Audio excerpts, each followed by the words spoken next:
Well, we've got an update on the situation in Idlib, over in Syria. The Syrian civil war is, of course, still going on, and I've been following the situation in Idlib because there's been some pressure from the Turks, who, of course, are backing the jihadis in Idlib, who are trying to, for some reason, which I still don't really understand, they are trying to prolong the Syrian civil war. Even though Assad is pretty much mostly already won, it's not like he's going to be displaced, but he's trying to help the rebels hold out there for as long as possible. And so what had happened is essentially, Turkey sent in a bunch of, resources, military folks, actual combat troops, folks who are, the so-called boots on the ground, not just military advisors, to go in and try to defend Idlib from the approaching Syrian army, and of course the Russians too. And they incurred some serious losses. It's symbolic, of course, considering that they're not actually at war with Syria. They are having people being killed on both sides. A tit-for-tat thing started up. Assad and Putin, their planes bombed a Turkish position and killed something like 34 Turks. And then the Turks went and killed something like 100 Syrians. And it started to look like there was going to be, a full-scale war between Turkey and Syria and Russia. With, of course, Russia and Syria being on one side and Turkey being on the other, supporting these rebels against the Syrian government. And, like I said at the beginning, I really didn't understand why Erdogan was getting into this. It seemed clear that he definitely wanted to do it. He wanted to, I guess, look tough. He wanted to look like he was important and consequential. He wanted support from the West in this effort. One of the things that he did that got, the most track in the press was that he started opening up his borders to let Syrian refugees cross into Europe and essentially unleashed an onslaught on Greece. And of course the Greeks are having a very tough time dealing with that now, with all these people just flooding across their border. And those who aren't coming by land are coming by boat, of course sent courtesy of Erdogan. And so this was at the same time that the Turks were pressuring the United States, the Trump administration, to get involved and to help them in Idlib. And I guess none of that really worked out because Erdogan has just negotiated a ceasefire with Mr. Putin over in Moscow. Apparently the press are characterizing him at the time of being rather somber and not in a great mood and not too happy, because it looks like he took a really big gamble here in Idlib that, hey, I'm going to go in and I'm going to be the savior. But I guess he was relying on Western support for some reason. This is the only thing I can guess at this point, to come in and try and rescue him and back him up. And what happened is that when Turkey, called for, other folks to come in and intervene in Idlib with them, nobody stood up. And so Erdogan very quickly here, negotiated a ceasefire with the Russians to make sure that nothing got out of hand. I guess, Erdogan maybe was fearing that his troops could get massacred in Idlib. Which I'm not a military expert. I can't tell you if that was necessarily a big risk. I don't know if the Turks had the capability to take on Russia and Syria. But based on Erdogan's actions, it would seem to indicate that perhaps the Turks were not prepared for that, and that it was all a big bluff.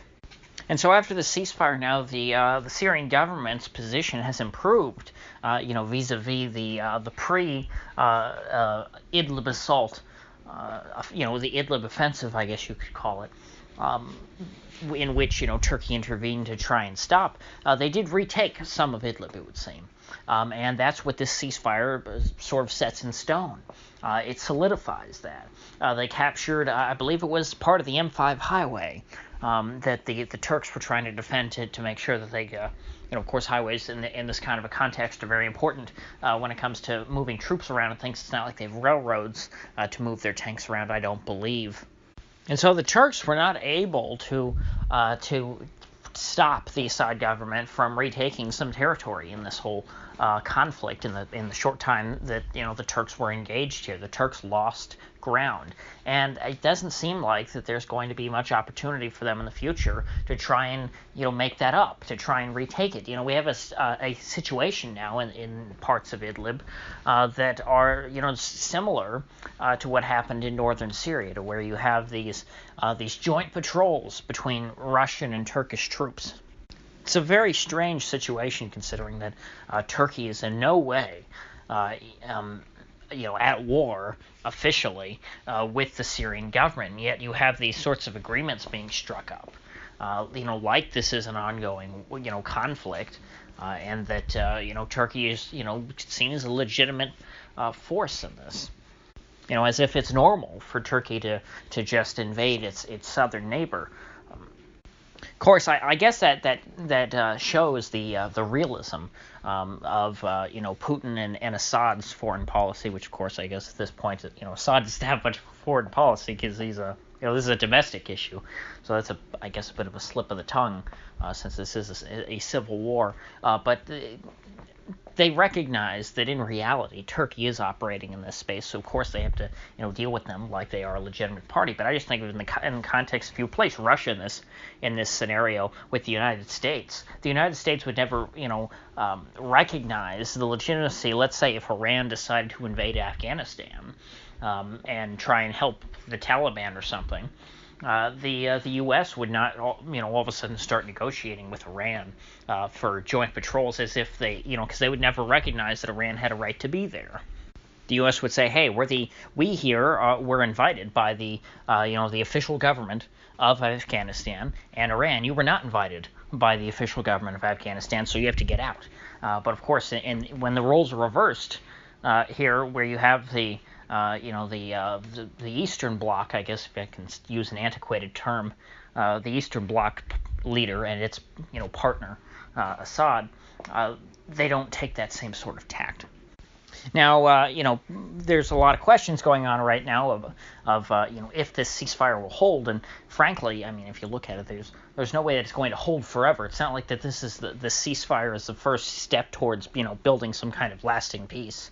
They just froze the battle lines, in the middle of, I don't know if it's in the middle of the city or the province. I don't know if they're necessarily in, the city of Idlib itself. But anyway, wherever they were frozen, this is definitely something that's very much in flux. It's not the kind of thing that is going to be a permanent solution unless the rebels surrender altogether before, hostilities break out again. This is by no means a ceasefire that can do much other than give people a bit of a short respite. Maybe a respite long enough for the Turks to try and convince the Americans to get involved on their side, because apparently there are reports coming out that the Americans are somewhat split on whether or not they should back the Turks. Now, I assume that they're talking about the folks on the National Security Council, of which I'm sure the Turks have their representatives. That's kind of how the National Security Council works, and how Washington foreign policy think tanks work, who staff the National Security Council. There are just certain think tanks that are bought and paid for by foreign governments, whether they be the UAE, Saudi Arabia, Israel, or Turkey. But of course, the American people have no interest in this war in Syria, and I certainly hope that the administration stays the hell out of this situation, because especially considering that you have Russia involved here. You don't want the U.S. invading on the opposite side of Russia and going at war with them. That doesn't seem like a smart idea to me. And so things seem to have calmed, at least for now. If you gained anything of value out of this video, I'd appreciate you clicking that like button and sharing this video. If you haven't already, please do subscribe, because I do upload every day and I'd hate to have you miss one. So I'll see you folks back here tomorrow.